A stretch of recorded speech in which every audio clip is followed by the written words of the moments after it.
Vance was tired. He had been on the run all day long. What had looked to be another boring routine survey mission into a simple, uncharted binary star system had turned out to be quite a bit more. Stopping for a quick breather, Vance pulled out his hydro flask and took a long pull of the lukewarm water. It might have been a bit stale, but to him it tasted sweet as cherry soda. The hydro flask sealed with a pop as he replaced it on his belt. It would slowly draw moisture from the air and condense it inside, refilling over time. Good thing, too, this planet seemed to be a never-ending desert. Everywhere he turned to look, the relentless twin suns beat down on his thick grey fur, causing him to pant heavily as he tried to cool himself down futilely. Vance was Yaun, a member race of the sapient Congressional Union. He stood just under 2 meters tall, though his shoulders were hunched, and his long arms were held at a low ready by his sides. His slightly werewolf-like features were currently scrunched into a scowl as he surveyed the surrounding landscape, trying to determine what his next move should be. That's when he saw it on the horizon: smoke. Smoke meant fire, and as so often was the case, fire often meant people and civilization. A destination in sight and a goal in mind, he was now feeling much better about his situation. Vance took a few minutes of walking along the endless dunes to once more marvel on his situation. The fact that he was able to breathe without his constricting environmental suit was a miracle. Naturally, habitable planets were rare, not so rare as to be non-existent, but rare enough that his chance stumbling blindly across one was likely a once-in-a-lifetime experience. Well, once in a lifetime, if he didn't find shelter, was a near guarantee. His people had evolved on a cooler, more temperate world. The Yaun homeworld of Bright Moon was a temperate world, with large polar regions and thick evergreen forests that covered much of the planet's surface. This relentless heat was slowly but surely killing him. If he didn't find a place to cool off in the next few hours, he was likely to suffer heat exhaustion and die. Vance shivered at the thought. His mummified remains would be lost to the endless sands of this cruel desert. He looked forwards again. The smoke did in fact seem closer now that he really scrutinized it. He grinned, pointed carnivore teeth bared in a terrible grimace. Any non-herbivore species able to see him at that moment would likely have had a fit, his bestial features less sapient in appearance than most other known races. While this did not frequently bother him, it had on occasion caused some small disturbance to other member races, in particular dim-witted humans. He snarled quietly.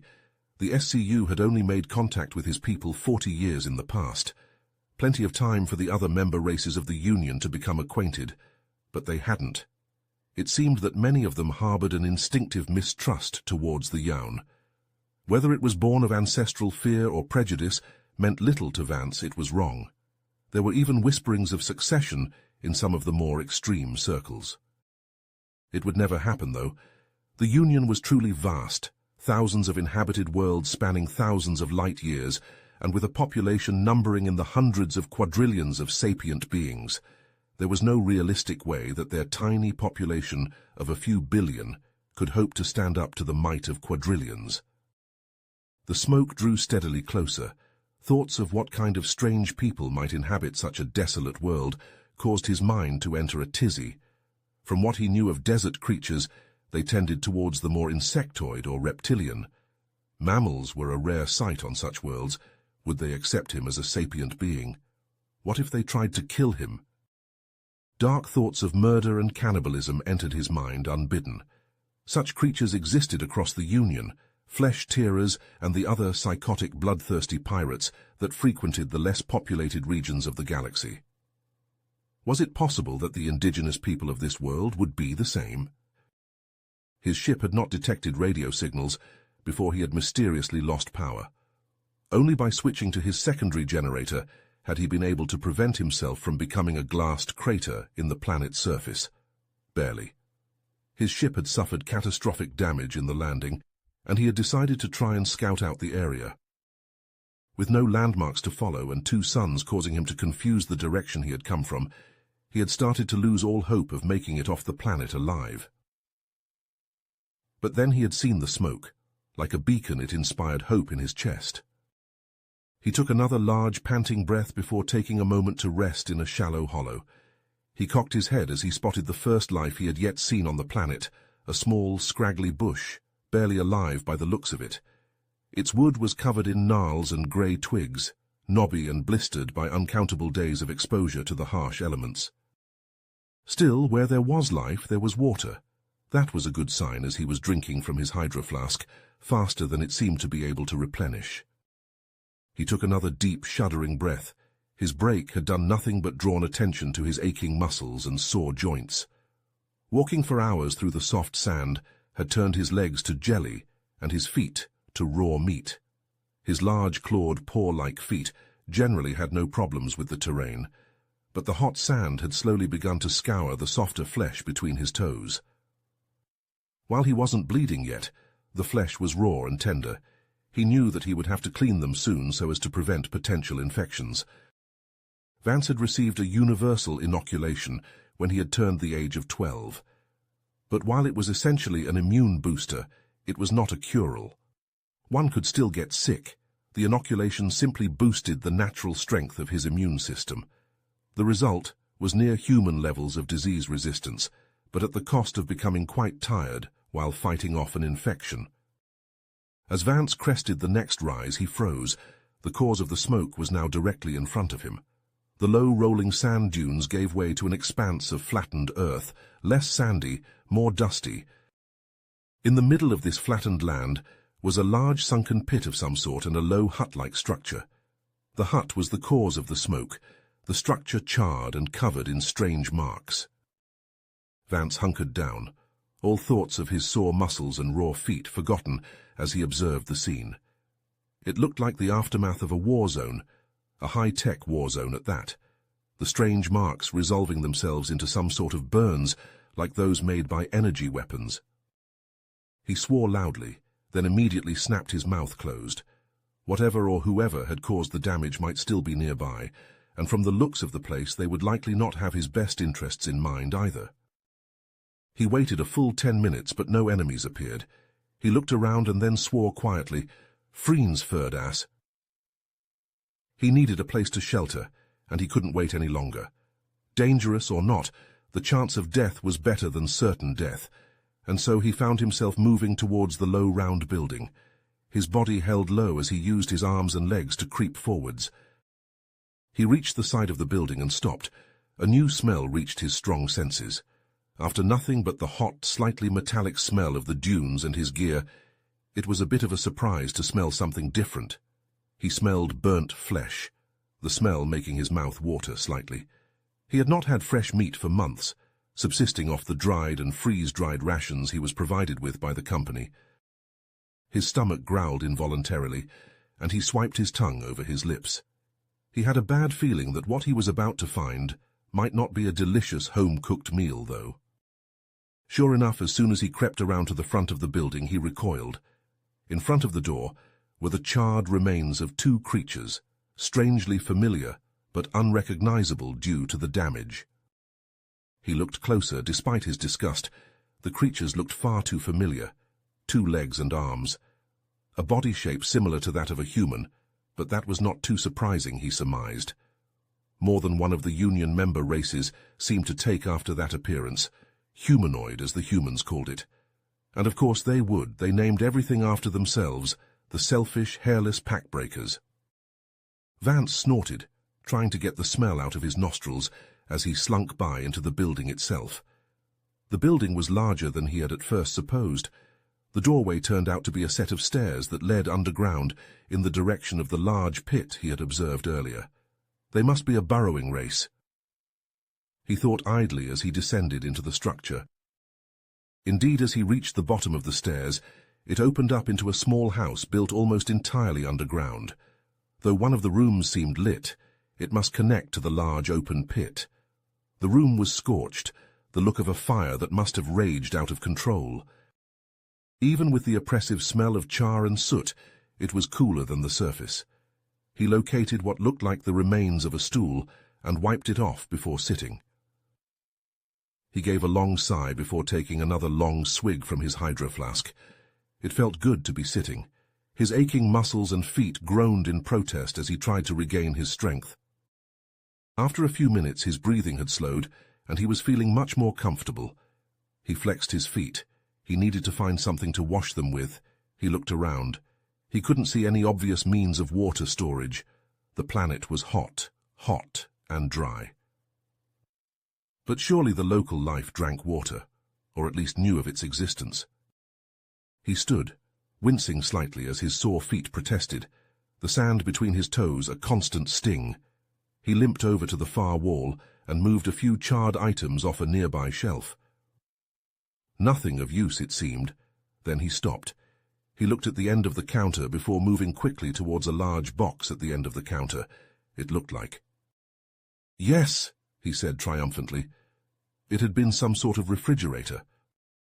It seemed that whatever damage had been done to its exterior was entirely superficial, as the inside lit up dimly with a soft bluish glow as he opened it. He grabbed for the large container of clear liquid on the uppermost shelf. He was about to take a deep drink when his common sense stopped him. He had no idea what the liquid was. It could have been almost anything, so he pulled out a small analysis tool from his belt. Generally, the small device was used to assay rocks and other samples brought on board by his probes, but it should do just as well identifying the basic elements of the liquid. Placing a small drop from the jug inside, he turned the device on and waited as it whirred softly. After about a minute, it made a series of low beeps. Checking the display, he smiled. Hydrogen and oxygen bonded into dihydrogen monoxide molecules, more commonly known as water. He took a tentative taste, the cool, clean water taking away the dull scratchiness in his mouth. He took another swallow, this one deeper and more satisfying. Sighing contentedly, he looked into the small cooling unit again. There were some other items of interest, not the least of which was a small wrapped package of what appeared to be some meat-like substance. While he wasn't hungry per se, his instinctual craving for thick, juicy chunks of meat was trying to get the better of him. He paused and then growled deep from his chest. There was no way he would pass up the opportunity if it was remotely safe to eat, and so he pulled out the protein analyzer from one of his vest pouches. While similar to the analysis tool, it would instead check the compounds of the product and check for incompatibilities. If none were expressly detected, then it was in all likelihood compatible with his system. While he wasn't capable of the incredible culinary feats of humans who seemed to be capable of eating almost anything they could fit in their mouths, he could digest a wide variety of proteins and fats from many worlds he was not native to. This ability made him confident that he would be able to eat the morsel without incident, though it was always better safe than sorry. He waited an irritating 3 minutes before the small device gave a chime and flashed green. That was a good sign. Checking the screen on the analyzer, it told him what he had hoped to see. What he had was a foreign foodstuff that seemed perfectly compatible with his biology. That was a little odd. Generally, a food safe to eat from an alternate world would be at least partially incompatible with his digestion, but this seemed like it had been made specifically for him. Shrugging at this turn of good fortune, he grabbed the fist-sized package and sat once more at the sooty stool. Unwrapping the meat fully, he was hit with a delicious smell, like sweet and briny at the same time. He pulled out his survival knife and used it to carve off a chunk of the meat before taking a bite. Immediately his mouth exploded with the flavors of the exotic flesh. It was tender and soft, hints of sweetness and a deep, salty undertone that satisfied his cravings like nothing he had ever yet tasted before. It was like some cross of sea creature and cultured livestock. It was in all parts delicious. Vance found himself chowing down on the strange feast. Before he knew it, the meat was gone, his mouth still watering from the abundance of flavors. He moved around the room, checking the walls and furniture for other potentially useful items. Nothing jumped out at him explicitly, but he kept at it. As he finished the common area, he moved into some of the adjoining rooms, but they all looked the same, charred and with pieces of broken furniture lying in smouldering piles all around. Before he knew it, he stepped out into the open air once more, but it was shaded. He looked around curiously. It seemed to be some sort of sunken courtyard. Along the walls were what looked like some sort of long boxes, connected to the metal walls with pipes and wires. He moved closer and saw that many had small green shoots and fronds inside. So this must be some sort of farm then, he mused to himself. In the center of the area was a tall machine of some sort. Tubes and small vanes covered its entire surface, and he stepped close to it. His sensitive pointed ears swiveled slightly to better pick up faint sounds, and he smiled again as he heard the distinct sound of liquid moving through the smaller pipes. This must be some sort of atmospheric condenser. They were relatively common on dry desert planets, but to see one on an uncharted and alien world was a shock. These people must be somewhat advanced to have electricity and condensers. Maybe if they had such technology, they had a faster way of moving across the dunes, some sort of buggy or skiff. Vance looked around. Well, it likely wasn't down in the pit. Making up his mind, he walked back into the underground house and made his way back to the kitchen area. Looking around for a moment, he walked to the water jug he had left on the blackened countertop. Taking another drink from his hydro flask, he poured out the small amount of water that remained, and then refilled it with the much cleaner, purified water from the jug. Now at least he would be able to drink it without tasting the inside of the micro-condensers from his hydro flask. He gathered all his gear and gave the darkened room one last look.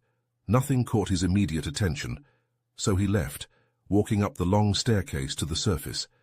He stepped around the two charred corpses at the front of the structure again and looked round. The area around the dwelling was flat and mostly clear, though about 50 meters away he spotted what looked like another tall condenser. Next to it was a small pile of boxes and crates. It was the only thing in sight that might hold something of interest, so he started towards it.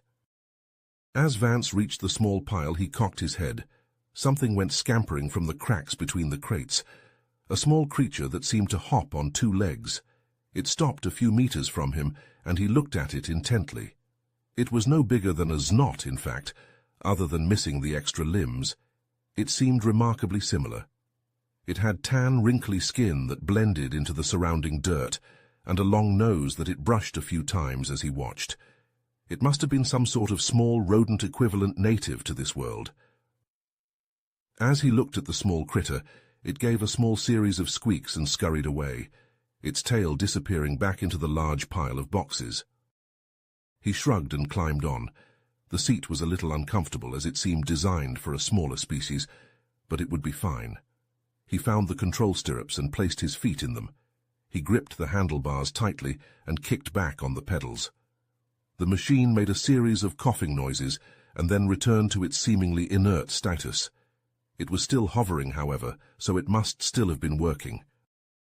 Vance looked around and found a small switch on the body under the handles. He shrugged and flicked it. The machine seemed to whir slightly, but nothing else changed. Once more he pushed back on the pedals and gasped as the vehicle leapt forwards with an acceleration that threatened to tear the breath from his lungs. He eased off the pedals, and the device slowed to a more manageable speed. He experimented with the handles and turned to the left. The vanes seemed to catch the air, and the hovering vehicle made a neat left-hand turn. Getting the hang of the device took only minutes. After he had determined he understood the mechanics of the device, he returned to the crate and dismounted, making sure to flick off the power switch, lest the thing take off without him. That would put him firmly back to square one again. He quickly checked the boxes. Many of them were empty. A few held bits of machinery that he didn't know the purpose of. The last one he checked seemed to have some sort of mechanical device inside. It looked like a robot of some sort, short and squat with a pair of wheeled legs on its sides. Its dome-like top was painted red and white and seemed to house a series of sensors and hatches. It appeared inactive, and so he closed the top, not wanting to mess with something that he didn't know the purpose of. While he suspected it wasn't a device designed for destruction, there was no way of knowing, and so it was better left untouched. Vance climbed back onto the hovering bike. The hover bike, as he was starting to call it in his head. He flicked it back on and sat still. He had a means of transportation, but he had no destination. Which way would he go? He thought about heading back towards his ship, but then thought better of it. There wasn't much of a point in going back to it anyways. It was done for, damaged beyond repair. Besides, from what he had seen of the area on the way over, there was no life out in the dunes. He moved towards one of the high dunes on the opposite side of the place. Stopping at the top, he squinted and looked around. In the far distance, he could make out what looked like a series of rocks. It was as good a place as any, he figured. Making a mental note of which direction he had come from, he zoomed off towards the distant landmark. If he considered the rotation of the planet, and the rising of the suns being to the east as was common, then the direction he was heading was roughly north. He liked his odds of finding something north. It must cool down at least a little, the further he travelled from the equatorial zones of the planet at the very least. Vance reached the rocks in less than 10 minutes. The same distance would have likely taken him hours to walk, but he put it out of his mind. Signs of life were all around. Small lizard-like creatures scattered into the rocks as he approached, and he could see small shrub-like plants all around. The planet wasn't as dead as it had initially looked, he surmised. Just the vast deserts lacked life. Here among the rocks, more conventional life seemed to exist. Vance slowed for a bit, taking his time as he wound his way through a series of canyons and deep clefts in the rock. At one point he thought he heard the sound of someone yelling, but it faded too fast for him to get a bead on its location. The eeriness of the planet combined with his total lack of knowledge on what dangers may lay around the corner made his progress slower than it needed to be. He wished he had a weapon, a pistol, a stick, anything. Sure, his retractable claws would put the hurt on anything that might come at him, but he had no idea what he might be up against. The feeling of not being the top of the food chain sat ill with him. His hackles rose, the collar of fur longer and shaggier near the back of his neck. It had evolved that way to protect the neck from being an easily exploitable weak spot. He heard a strange wailing noise. At first he thought it was some terrible beast and he froze. But as he listened closer, it had the unmistakable undertone of a turbojet fan spinning rapidly. As the thought passed through his mind, he exited the narrow canyon he had been traversing and he gasped. The land stretched out in front of him, kilometers and kilometers of open flat rock, and in the distance a settlement or some type. He could make out dozens of structures and a few larger circular buildings whose use he wasn't sure of. It looked to be several kilometers away, not a problem with his new mode of transportation. High overhead he saw the unmistakable silhouette of a ship leaving the planet. If they had the ability to leave the planet, then why had they never been contacted by the Union before? He shook his head and then zoomed towards the small town. He reached it in minutes, slowing to a walking speed as he saw the main entrance point to the small town appeared guarded. He approached the entry slowly, unsure as to what he should do. He was obviously not the same species as the two white armored soldiers manning the checkpoint. They looked humanoid in shape, whereas he was much taller and lankier, his arms longer and his back hunched. Another thought entered his mind just as he floated up to the two soldiers. How would he communicate? He racked his brains furiously as he tried to think of a solution. He waved at the two soldiers as they walked over and then nodded in a polite manner. He would just have to pretend to understand and hope nothing made them attack. He nearly jerked himself off the hoverbike in shock as the first soldier walked over and asked in perfect unaccented common, "Identification?" The other soldier, this one with an orange shoulder pad, walked over and asked, "Is there a problem here?" Vance shook his furred head and dug out his ident card. There was no reason it should work, but hey, stranger things had happened. He handed the ident card to the first soldier with a muttered, "My apologies." The soldier seemed to scrutinize the card before looking at him, the featureless black eye lenses of the white helmet only deepening the feelings of paranoia he was feeling at the moment. The soldier turned to his superior and spoke, "It's not a form I am familiar with, sir." The other soldier took the card and looked at it before handing it back to the trooper. "It looks like a match to me. You know how these backworlds are. Let them through." Handing the card back, the first soldier waved him through, saying, "Move along." Vance did so without another word, tucking his ident card away. He was in disbelief that had worked. What were the odds? He stopped and took a second to compose himself before his jaw dropped again. All around him were strange wonders and marvels. Aliens of almost every description wandered to and fro in the streets. Strange, hovering contraptions moved down the thoroughfares, and large, almost lizard-like creatures lowed at street corners, where small vendors seemed to be hawking wares. He saw strange furred beasts with great horns pulling hovering carts, and a multitude of what seemed to be robots all around. He shivered at the thought of them. Artificial intelligence was abhorrent. It was a most incredible sight, and for several minutes he marveled. His examination was cut short as a small hooded figure approached and started speaking at him. This time he was unable to understand the words and shook his head. "I'm sorry, I don't understand. What do you want?" he asked the diminutive creature. He couldn't make out its appearance under the heavy hooded robe it wore, but he could just make out a pair of shiny orange eyes. It seemed to become agitated at his remark and shouted again, his time drawing the attention of several passers-by. The creature made one final scathing alien remark before marching off. Several of the onlookers snickered, likely understanding the insults he had blindly weathered. He growled in a predatory manner, and most of them hurried away. While he was not large for a male of his kind, he was much larger than most of these puny creatures. He started along the street once more. He needed to find a place to get information. A message board, an information kiosk. Anything. He shook his head once more. This entire experience had been surreal, the journey feeling more like some crazed dream sequence more so than an actual real series of events. Many of the aliens he saw looked disturbingly human. Several even looked slightly like the Slaveth, though with some minor differences. What was this place? Where had he stumbled into? He racked his brains for everything he knew about this region of space. All he could come up with, though, was that it was near Drivel and uncharted, about 300 light-years past the core world's border, an area of space generally referred to as the Great Frontier. He smiled. An alien bar, well, if it was like anything else he had come across, it might in fact be more familiar than anything else he had encountered so far. Hopefully they spoke common in there as well. He made his way across the street and then flicked off the hoverbike before dismounting. He looked left and right but saw no way of securing it. "Oh well," he said quietly to himself as he walked towards the door of the building. It wasn't like the thing had belonged to him anyways. Maybe it would be there when he came out. Probably not. He would just have to cross that stream when he got to it. Vance walked to the door, which opened automatically at his presence.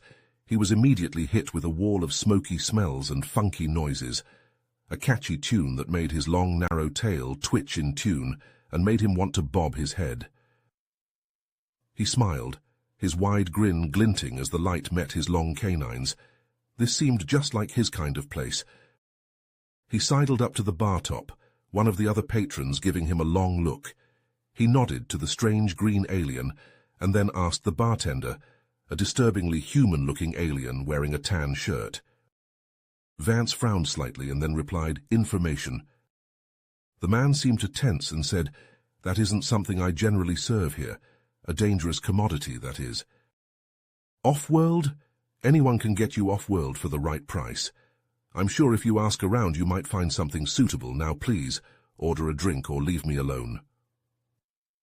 And the man scurried to the far side of the bar. The strange interaction sat ill with him. He looked around the room, the many patrons of the bar laughing and drinking. Several tables appeared to have various types of gambling or betting going on at them. He smirked. The more things changed, the more they seemed to stay the same, he supposed. He jerked as movement met the corner of his eye. Turning his head, he saw a man waving to him from across the building. He cocked his head, and the man seemed to pause. They nodded, and then waved him over again. Shrugging, he wandered over. He had nothing better to do at the moment after all. The man was leaning against the wall nearest to the door, his white undershirt and black vest doing nothing to cover the dangerous-looking pistol strapped to his side. Vance cautiously stopped in front of the man. "Hello there, I'm sorry, but I couldn't help but overhear you are looking for passage off-world." Vance nodded and asked, Yes, you have excellent hearing. I must apologize that I am a bit lost here. Where am I? Vance shook his head and said, Somewhere else I would like to get back to the Union, but I'll settle for somewhere cooler if that's a start, he said with a chuckle. The man nodded and said, Well, that's a good start, I suppose. You are able to pay, of course, he asked seriously as they exited the building. He reached into his money purse and pulled out a handful of osmir. He handed a few to the man and said, All I have is Union osmir. Would that be acceptable? The man looked at the small handful of coins and asked, I suppose it's not Imperial credits after all, but what is it worth? Vance pointed to a few of the coins and rattled of their values. Well, that is a 10-credit osmir, that one is 50 credits, and the last one with the largest fleck is a 100-credit osmir. I have a few osmiridium ingots on me.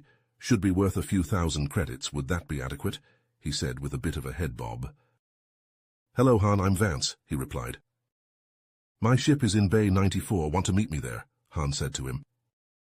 Vance shook his head and said, I don't know where Bay 94 is. Are you going that way now? I could follow you there, perhaps? Han smiled again and looked him up and down, saying, Yeah, I think you should be fine to tag along, Vance. Follow me, then. Vance nodded and fell in alongside Han. They walked along the side roads for a few minutes, neither of them seeing a reason to speak, until Han steered him towards one of the large circular structures he had seen from the city outskirts. There was a series of alien symbols on the door that he couldn't read, but Han smiled and made a gesture.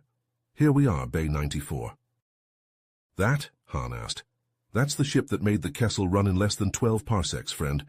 And time is money, as they say. Please welcome yourself aboard the Millennium Falcon. Vance looked at the ship, its rough features giving him pause. His trained eye soon looked deeper, though. Under the scrap and grime he began to see it, the lines of a ship designed for power.